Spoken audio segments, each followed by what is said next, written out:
जय माता दी, जय माँ काली आप सभी को। कैसे हैं आप सभी? आशा है कि आप सभी बहुत अच्छे होंगे और स्वस्थ होंगे। एक बार फिर से एक और नई जानकारी के साथ मैं आप सभी का स्वागत करती हूँ आपके अपने YouTube चैनल काली माँ की बेटी में। आज की वीडियो में हम बात करेंगे कि जिन बच्चों को सवारी आती है तो वो सवारी से वचन कैसे लें और सवारी से वचन लेना क्यों ज़रूरी है। जिस किसी को भी सवारी आती है, एक सवारी होती है नियंत्रित शक्ति की और एक सवारी होती है अनियंत्रित शक्ति की। तो शक्ति को नियंत्रित कैसे किया जाता है, नियंत्रण में उसको लेना है तो उसका वचनबद्ध होना बहुत ज़रूरी है।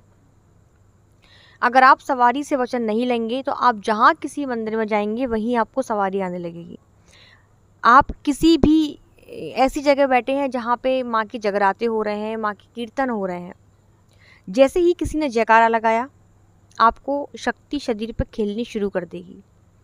ऐसे में कुछ लोग मानते हैं, कुछ लोग नहीं मानते हैं, आपकी हंसी होती है और लोग माँ का भी मजाक बनाते हैं। तो ऐसा क्या करें कि शक्ति हर कहीं आगे ना खेले, हम जब माँ को याद करें तभी माँ आए। कैसे हम माँ से वचन लें, कैसे हम शक्तियों से वचन लें। अब वो शक्ति भगवान शिव जी के भी दूत हो सकते हैं सवारी के रूप में, वो माँ काली की भी योगिनियाँ हो सकती हैं, माँ दुर्गा की भी योगिनियाँ हो सकती हैं, बालाजी के दूत हो सकते हैं। सवारी किसी भी देवी देवता की हो सकती है, लेकिन सवारियों को नियंत्रित करना बहुत ज़्यादा ज़रूरी होता है। अगर सवारी नियंत्रित नहीं होती है तो वो मनचाही गति से चलती है, ऐसे में साधक को भी बहुत दिक्कत आती है। तो सवारियों से वचन कैसे लें, ये सबसे बड़ा प्रश्न है। देखिए, अगर आपके पास गुरु हैं तो गुरु के पास तो सारी जानकारी है, शक्तियों से वचन कब लेना है, कैसे लेना है, और सबसे बड़ी चीज़ कि आप शक्तियों से वचन कब ले सकते हैं। सवारी भी कई तरीके की होती है। जैसे एक सवारी आएगी तो वो बोलेगी ही नहीं, वो आएगी, शरीर पर खेलेगी, जयकारे लगाएगी और चली जाएगी। वो बोलेगी ही नहीं। क्यों? क्योंकि सवारी अपने पूर्ण वेग से नहीं आई है, वो बंधी हुई शक्ति है। वो सिर्फ शरीर पर झूमेगी और चली जाएगी, खुलकर नहीं आएगी। तो ऐसे में आप उस शक्ति से वचन नहीं ले सकते। आपके पास गुरु होना ज़रूरी है। गुरु अपनी शक्तियों के द्वारा पूरी तरीके से शक्ति को हाजिर करेंगे और फिर उससे वचन लेंगे, उससे कारण जानेंगे कि वो क्यों आई है, किस लिए आई है। और दूसरा, एक सवारी वो होती है जो शरीर पर आती भी है, खेलती भी है, झूमती भी है और वचन भी करती हैं, आपसे बात भी करती हैं। तो अगर आपके ऊपर सवारी आती है और बोलती है तो ही आप वचन ले पाएंगे। सवारी आ रही है, झूम रही है, लेकिन बोलती नहीं है, बात नहीं करती है, उसने अपना कंठ बंद कर रखा है, तो फिर आप उनसे वचन नहीं ले सकते। तो जिनको सवारी आती है और बोलती है वो वचन कैसे ले सकते हैं? देखिए, वचन कई तरीके से लिए जाते हैं। सबसे पहली चीज़ तो क्या होती है कि जिनको सवारी आती है ना, उनको छूना नहीं चाहिए। शास्त्र हमारे जो शक्तियों के जो नियम होते हैं उसमें एक नियम ये भी होता है कि जिस किसी को भी सवारी आती है और जिस समय पर उस व्यक्ति के शरीर में सवारी है, ना तो उसको छूना चाहिए, ना उसके पैर छूने चाहिए। आप हाथ से भी उसको स्पर्श नहीं कर सकते हैं और ना ही आप उनके पैर छू सकते हैं। आपको जो भी करना है आप दूर से करेंगे। तो वचन कैसे लेंगे? अगर आपके पास गुरु हैं तो वो तो वचन ले ही लेंगे, लेकिन अगर आपके पास गुरु नहीं है तो फिर आप वचन कैसे लेंगे? उस समय पर देखिए, आपके घर का कोई एक व्यक्ति होना चाहिए। आपका बेटा हो सकता है, आपके पति हो सकते हैं, आपका पुत्र हो सकता है, आपका कोई मिलने वाला हो सकता है। मतलब कोई भी ऐसा व्यक्ति हो जो शक्ति से बात कर सके, खुल के बात कर सके, डरे ना। क्योंकि कई बार शक्ति बहुत ज़्यादा वेग से भी आती है, बहुत झूमकर भी आती है। तो ऐसा व्यक्ति सामने होना चाहिए जो शक्तियों से बात कर सके खुलकर। तो ये चीज़ मैं आपको बता रही हूँ कि जब शरीर पर सवारी आए तो आप किस तरीके से उससे वचन लेंगे। सबसे पहली चीज़, वचन पंच तत्वों में लिया जाता है। आप अग्नि को साक्षी मानकर ले सकते हैं, आप गंगा जल के भी द्वारा वचन भरवा सकते हैं, आप धरती को साक्षी मानकर, समस्त देवताओं को साक्षी मानकर, जैसे माँ काली की सवारी है, माँ दुर्गा की सवारी है, शिव जी को साक्षी मानकर आप वचन ले सकते हैं। नमक के द्वारा भी वचन लिया जाता है। तो सबसे पहली चीज़, वचन कब भरवाने हैं। सबसे पहले तो आपको ये पता होना चाहिए कि वो सवारी सच में माँ काली की ही है या माँ दुर्गा की, मतलब वो सवारी सात्विक है, वो सवारी सही सवारी है या कोई नकारात्मक तो नहीं है, सकारात्मक शक्ति है या नकारात्मक शक्ति है, पहले आपको ये पता करना होगा। ये कैसे पता करते हैं ये भी मैं आपको छोटा सा एक बता देती हूँ कि आप कैसे पता लगा सकते हैं। पहली चीज़ तो जब सवारी आएगी तो वो जयकारा लगा के आएगी। महादेव का जयकारा लगाएंगी, हनुमान जी का जयकारा लगाएंगी, माँ दुर्गा का, माँ काली का जयकारा लगाएंगी। कोई भी सकारात्मक शक्ति होगी जयकारा ज़रूर लगाएंगी और अपने धाम का जयकारा ज़रूर लगाएंगी। दूसरी चीज़ कि जब भी सवारी आए तो वचन लेने से पहले आप एक बार और श्योर हो जाएं कि वो सवारी सकारात्मक है या नहीं।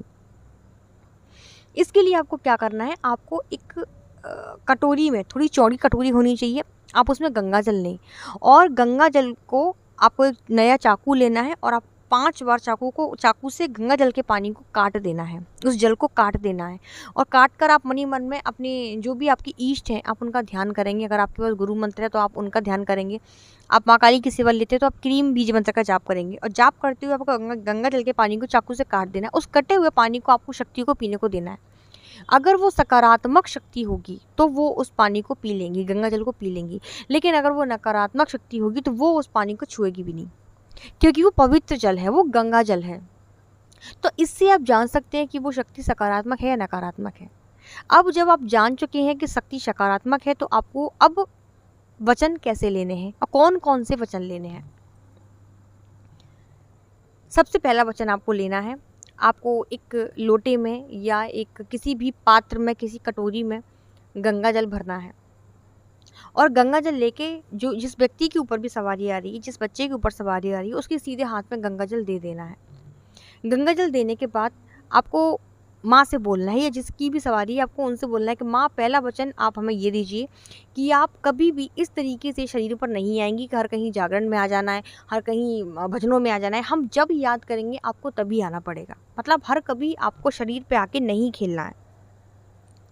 तो अगर माँ हाँ भरती है उनको हाँ करेंगी, ठीक है। हाँ करने के बाद फिर आपको दूसरा वचन भरना है, क्योंकि गंगा जल हाथ में लेके कोई भी शक्ति गलत वचन नहीं भरेंगी। और शक्तियों का क्या होता है कि अगर उन्होंने एक बार वचन भर लिया तो वो शक्तियाँ ज़िंदगी भर अपने वचन पर कायम रहती हैं। कभी भी कोई भी सकारात्मक शक्ति कभी किसी वचन को भंग नहीं करती। शक्तियाँ वचनों की बड़ी पक्की होती है। नकारात्मक शक्ति तो अपने वचन को तोड़ देती है, लेकिन सकारात्मक शक्तियाँ, दैवीय शक्तियाँ कभी भी वचन को नहीं तोड़ती। इसलिए बोलते हैं शक्तियों को हमेशा नियंत्रित रखना चाहिए, वचनबद्ध रखना चाहिए। तो पहला वचन आपको यही लेना है कि माँ आप कभी भी इस तरीके से शरीर पर ना आए, हम जब आपको याद करें तभी आप शरीर पर आएंगी। दूसरा वचन आपको लेना है कि हमारे परिवार में, घर परिवार में, हमारे घर के किसी भी व्यक्ति पर, किसी भी मेंबर पर किसी भी प्रकार का अगर कोई संकट आता है या किसी भी प्रकार का कोई तंत्र किया जाता है तो उस तंत्र से सिर्फ और सिर्फ आप ही रक्षा करोगी।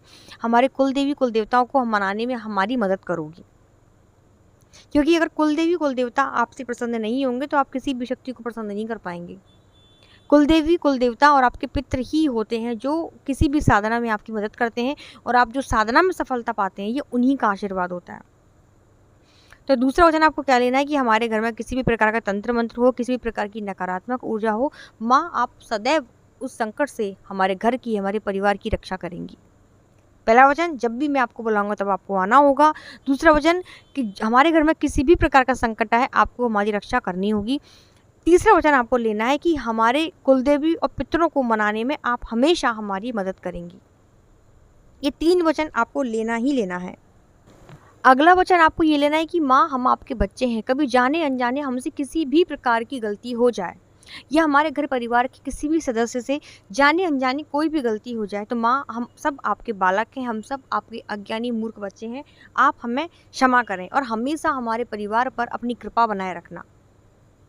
घर के सभी सदस्य सही राह पर जाएं, घर में एकता बनी रहे, शांति बनी रहे, ऐसी कृपा माँ आपको हमारे परिवार पर बना के रखनी है। इस प्रकार से आप माँ से ये वचन लेंगे। अगर गंगा जल नहीं है तो आप शपथ लेकर भी उनसे वचन ले सकते हैं। शिव जी की शपथ ले सकते हैं आप, जो उनके सहायक देवी देवता होते हैं, आप उनकी आन लेकर भी माँ से वचन ले सकते हैं। आप ब्रह्मा विष्णु महेश इन तीनों देवताओं को साक्षी मानकर वचन ले सकते हैं। आप धरती मैया को साक्षी मानकर, अग्नि को साक्षी मानकर वचन ले सकते हैं। तो ये मैंने आपको जानकारी दी है कि आप किस प्रकार से सवारी से, शक्ति से वचन ले सकते हैं। तो ये थी मेरी आज की जानकारी। आशा है आपको वीडियो पसंद आया होगा। वीडियो अच्छा लगे तो वीडियो को लाइक जरूर करिएगा। कमेंट में सभी को जय माता दी, जय माँ काली ज़रूर लिखना है। मैं मिलती हूँ आपसे दूसरे वीडियो में, तब तक सभी को जय माता दी, धन्यवाद।